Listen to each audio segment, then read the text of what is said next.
The first time Captain Eli Warren saw the planet Valera, he thought it was made of light. It shimmered like a jewel against the darkness of space, its clouds glowing with iridescent hues of violet and blue. The Odyssey, his exploration vessel, had come seeking diplomatic relations, but Eli wasn't expecting to be thrown into the center of an alien empire's most intimate tradition. Valera was home to the Aeltheri, a powerful race of humanoids known for their elegance and their control over plasma-based technology.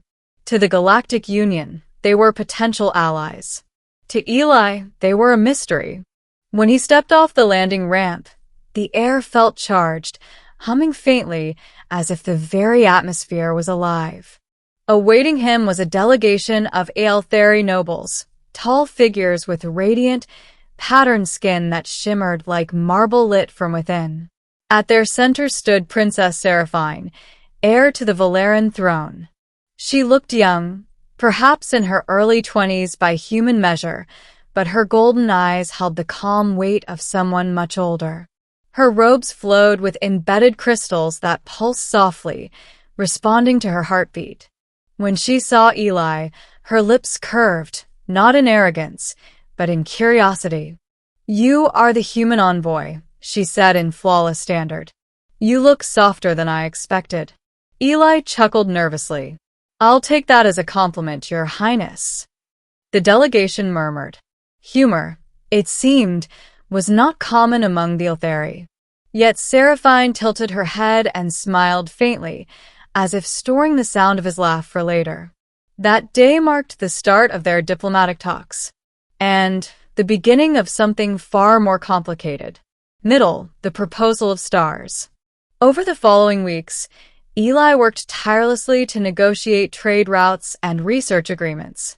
But every night, he found himself in the royal garden, where Seraphine often wandered alone, tending to bioluminescent flowers that glowed with her touch. She would ask him endless questions about Earth, about oceans, about music, about love. "Your people," she once said, gazing at the stars. "You live short lives, yet you love so fiercely. Why?" Eli smiled at the question. "Maybe because we don't have forever. So every moment matters." Her golden eyes softened. "That sounds beautiful, painful, but beautiful." Their conversations deepened. What began as diplomatic curiosity evolved into an emotional tether neither could name. The palace servants whispered that the human had captured the princess's attention, and the nobles began to grow uneasy.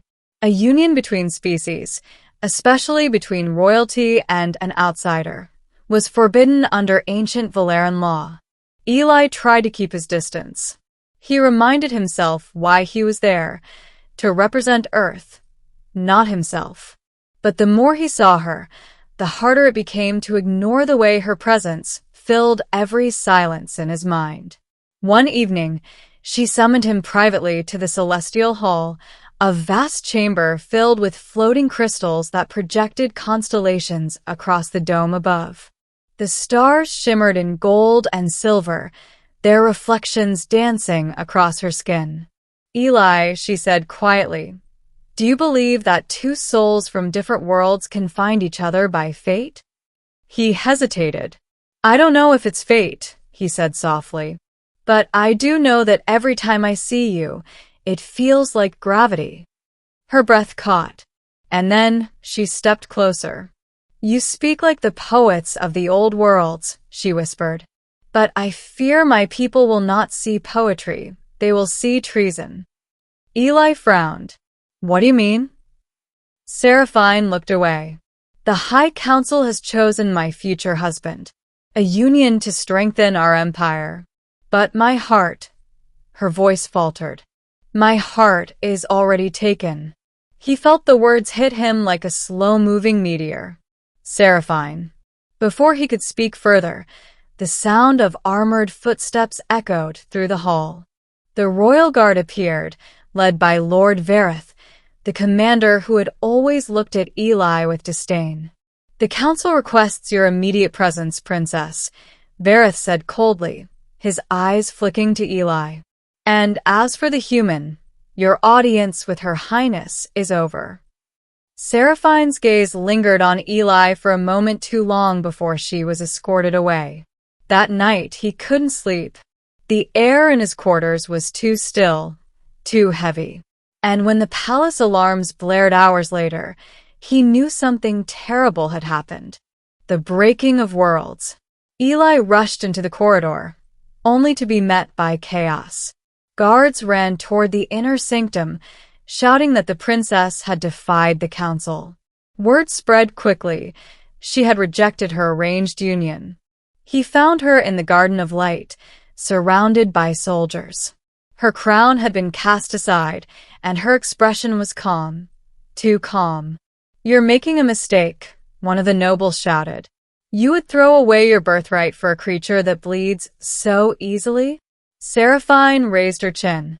"For once, I am choosing my own path." Lord Vareth stepped forward, his plasma blade igniting with a hum. "Then you choose exile, princess." Before he could strike, Eli pushed through the guards, drawing his sidearm. "Stay back." Gasps erupted around them. The sight of a human raising a weapon inside the royal palace was unthinkable, but Eli didn't care. He wasn't going to let her be taken. The guards moved in. Eli fired once, hitting the ground in front of them to scatter them with sparks. "We're leaving," he said through clenched teeth. Seraphine stared at him in disbelief. "You'd risk your life for me?" "I thought that's what humans do," he said with a strained smile. She looked at him as if she'd never seen anyone like him before. Then she nodded, and together they ran. Middle Part 2. The Flight Through the Stars. They escaped aboard a stolen transport vessel, the Lyria, soaring through the planet's atmosphere under heavy pursuit. Plasma fire streaked past the hull, and alarms wailed as Eli piloted the ship through the storm. Seraphine clutched the edge of her seat. "They'll follow us to the edge of the system. Then I'll fly beyond it." "Eli, if they catch you helping me, they'll brand you as a traitor." He glanced at her. "Then I guess we'll both be traitors." Her lips parted in shock, and then she laughed, a sound that carried through the hum of the engines. "You humans truly are mad." He grinned. "You have no idea." They broke free from Valera's gravity well, entering the star-streaked void. Only when the sensors confirmed no pursuit did Eli finally allow himself to breathe. He looked over at her, her robes tattered, her crown gone, and yet she looked freer than ever. "What now?" he asked. She turned to him, her golden eyes reflecting the starlight. "Now we make our own fate, ending the proposal of the universe." Weeks passed as they drifted through uncharted space. They found refuge on a quiet moon orbiting a dying star, its skies filled with crimson auroras. Together, they built a small camp beside a lake of shimmering dust, sustained by salvage supplies and shared determination. They laughed more, talked more, and each day, the boundary between human and alien blurred until it was meaningless.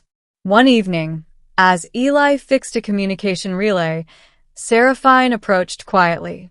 Her bare feet barely disturbed the sand. "You've given up everything for me," she said softly. "Your mission, your home, your world." He shook his head. "I didn't give them up," he said. "I just found something worth more." Her eyes glistened. "You shouldn't say such things." "Why not?" "Because I'll start to believe you." He turned to her. "Maybe you should." And then she did something unexpected. She fell to her knees before him. Startled, he dropped the tools in his hand. "Seraphine, what are you doing?" Her voice trembled. "Among my people, kneeling is not a gesture of submission. It is a vow, a promise of soul to soul." He stared, breathless. She looked up at him, golden eyes glimmering with starlight. "Please, Eli, marry me. Not as a princess. Not as an alien. but as someone who has found her heart. For the first time in his life, Eli was speechless. He knelt down too, their faces inches apart.